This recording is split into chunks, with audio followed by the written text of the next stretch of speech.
পাকিস্তান ও আফগানিস্তান বাহিনী হঠাৎ এভাবেই মুখোমুখি লড়াইয়ে জড়িয়ে পড়লে সীমান্তে চরম উত্তেজনা ছড়িয়ে পড়ে। আফগানিস্তানের সঙ্গে পাকিস্তানের প্রধান দুই সীমান্ত পথ তোরখাম ও চামান বন্ধ রয়েছে।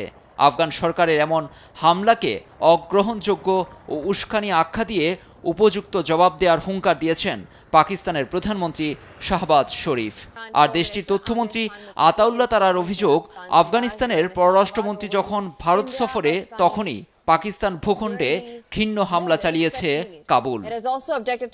সীমান্তে আর উত্তেজনা না বাড়িয়ে দুপক্ষকে আলোচনার টেবিলে বসার আহ্বান জানিয়েছে ইরান, সৌদি আরব সহ আরও কয়েকটি দেশ।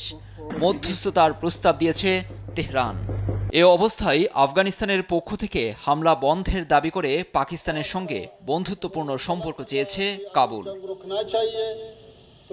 সীমান্তের সাধারণ মানুষকে লক্ষ্য করে হামলার দাবি প্রত্যাখ্যান করেন এ কূটনীতিক।